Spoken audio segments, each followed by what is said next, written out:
Aquarius. My name is Tanya, and I'll be doing a month ahead reading for you for October. We'll see what the cards have to say for Aquarius in the month ahead. And I have been looking forward to doing these October readings because I really love this deck, but I felt like I shouldn't really use it before then. It's fun and a little quirky. Kind of how I see myself. Little quirky. What do we have for Aquarius for October? What do they need to know for that, for the month ahead? Let's see what the cards have to say. Starting out with the Two of Cups. And then the Nine of Wands. The Ace of Swords, the Ten of Swords, the Four of Cups in reverse. Interesting. Apparently I keep it that way. And, oh, no, that doesn't come through you. Then I'll pull one from the bottom of the deck as we get closer. And if they still want me to pull that other card, I'll do that. But let's see where we're at right now. So we're starting off here with the Two of Cups. This is about connections, about either contracts or a new partnership. This could also be a romantic relationship. It could be a new friendship. But it's also something where it's benefiting both sides. So there's some equality, and there's a sense of equality in this relationship. Both of you bring something to the table that the other person needs. It's a very yin-yang, balanced energy. Definitely an energy exchange of some type. So for some of you, this could be literally a business partner putting together a new contract to go into business with someone where your skills really balance each other in this endeavor. For others, you could be meeting a new romantic partner, someone who you just really connect with, and it feels effortless. It's about effortless connections. And again, some of you, this could just be a random person you meet on the street, and you guys just really hit it off and become really great friends, like lifelong friends. So that's what I have right now for that card for Aquarius. Some of you may even be going on a vacation, on a cruise, possibly, and just having a good time, really exploring the areas that you're going to be visiting. They really want you to get out and explore the world around you. That's how you're going to meet these new people, is to physically get out and explore the world around you. And then we have the Nine of Wands. So wands are about fire. It's a fire element, very active, passionate, creative, a zest for life, if you will.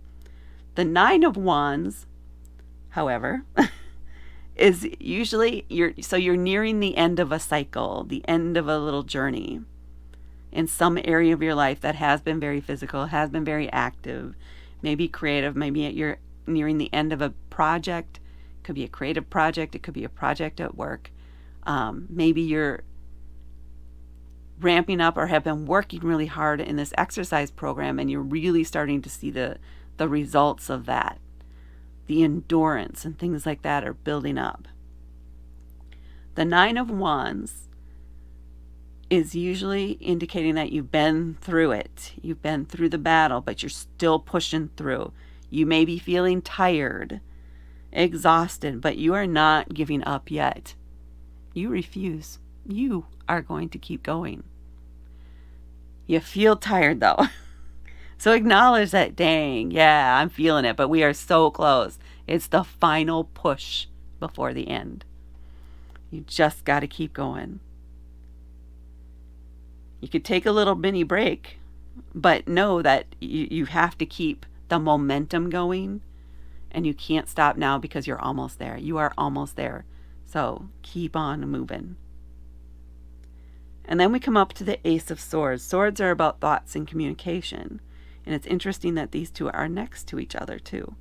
So the aces are, they're quick, they're insight, inspiration. So some new idea, something occurs to you. What else? How else can I put this? What is it that you're trying to get me to say here? It almost comes as a whisper. So an idea or something is going to come to you as a whisper. You need to listen in the silence, okay? Listen in the silence for the whispers. This is what my guides are giving me, so we're going with it. You need to listen in the silence for the whispers that you can't hear because you're focused too much on other things, on the endings of things.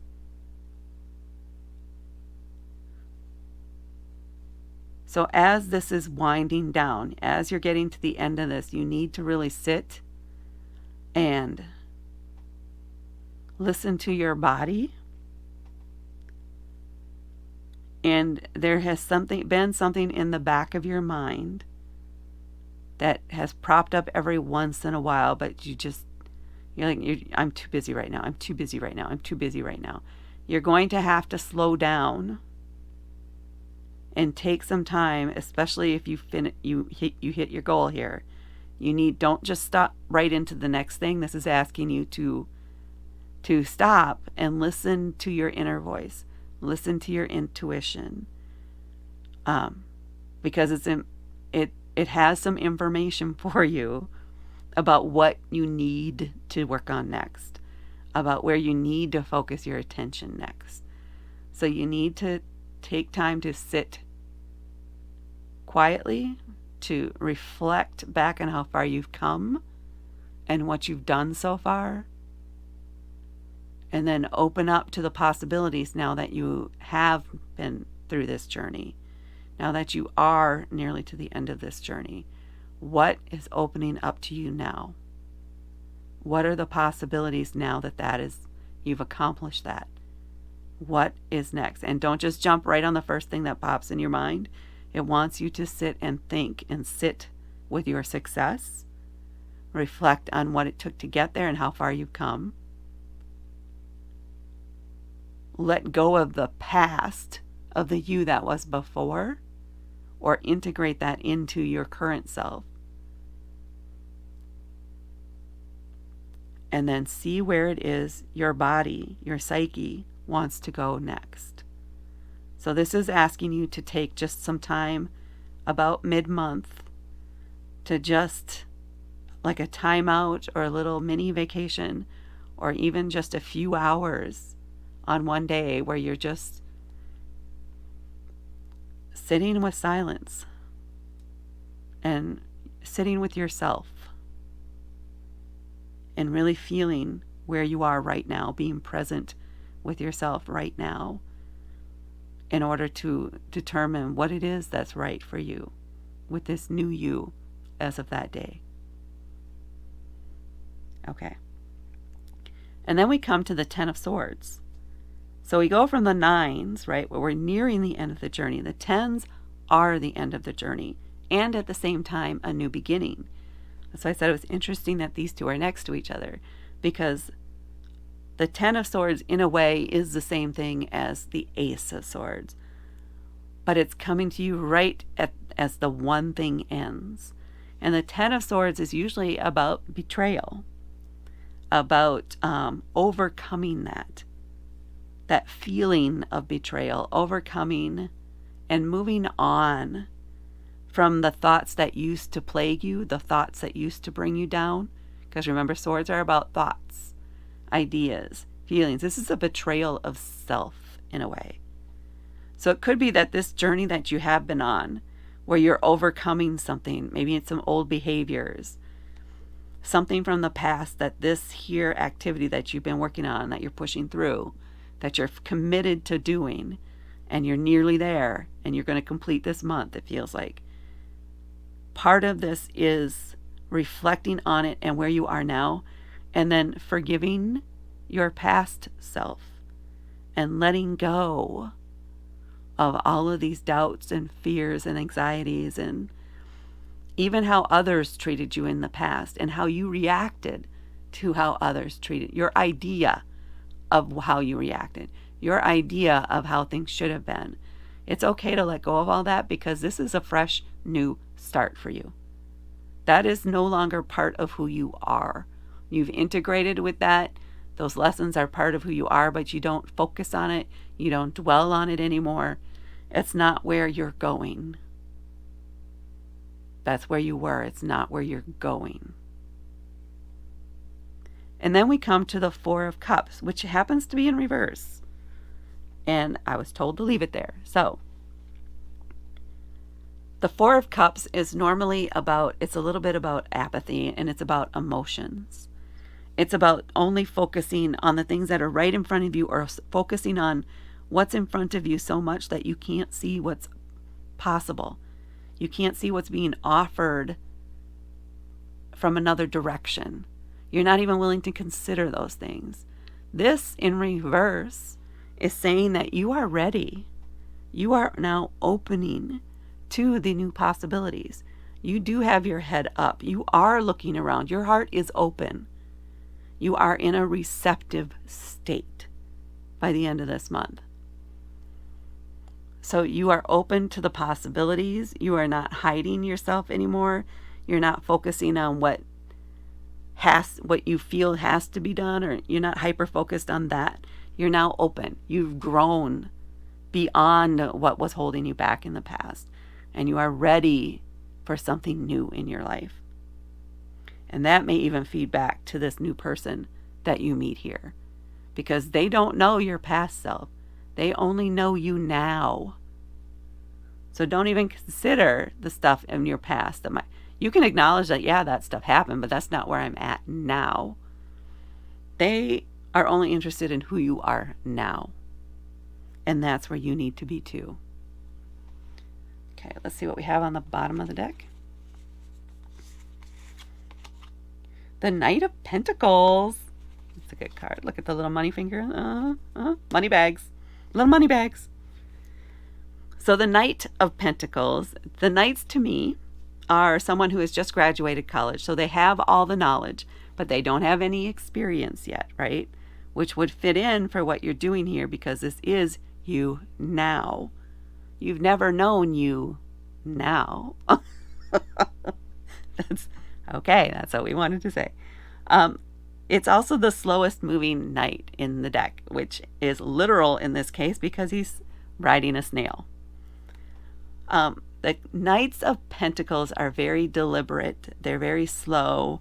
They do their little experiments, plant some seeds here, see how they grow, what do they need to adjust, and they're very practical applications of their knowledge, and very deliberate applications. They're not just running off excited about what they can do, helter-skelter into it, passion full of, no, they're very practical, take things one at a time, step by step, and learning what works for them.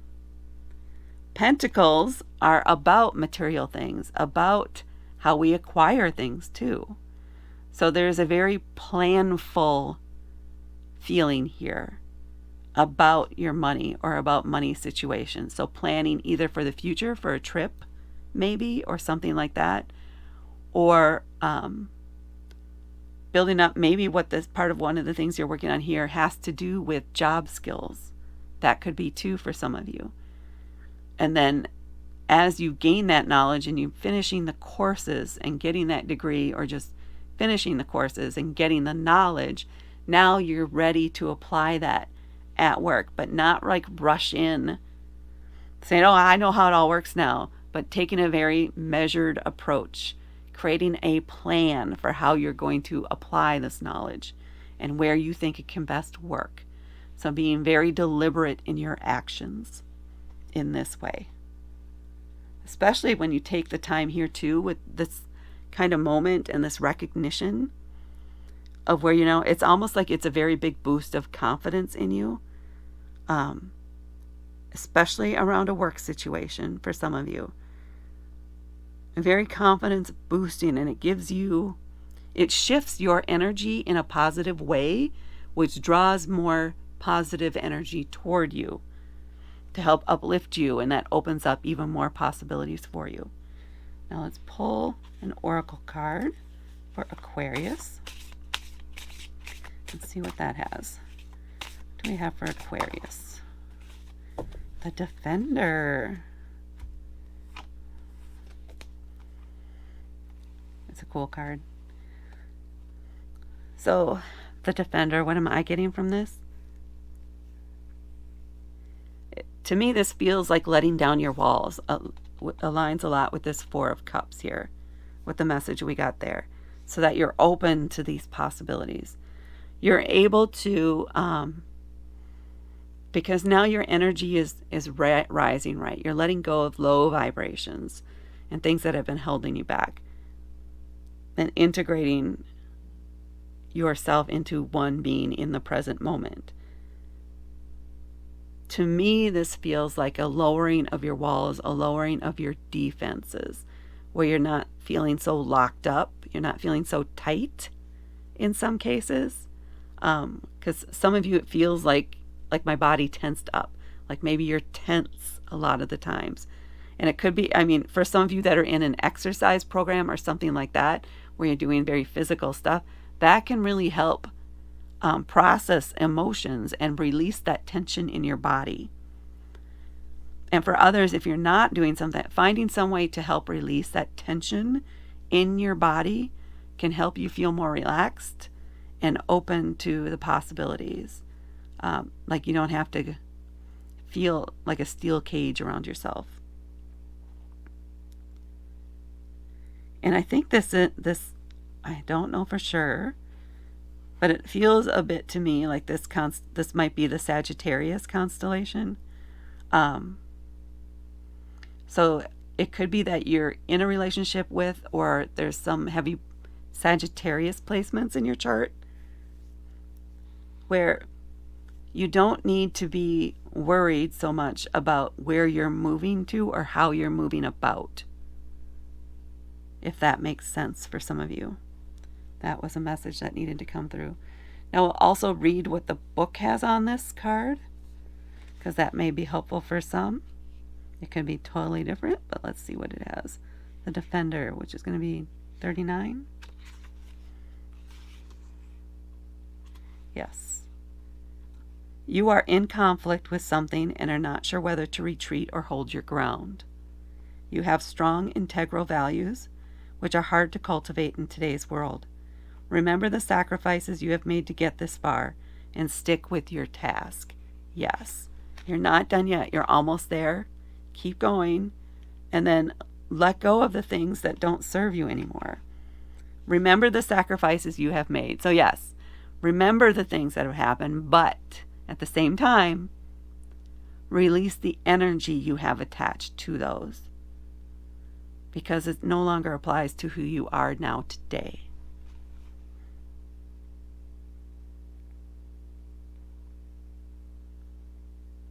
Yes, that feels right for you.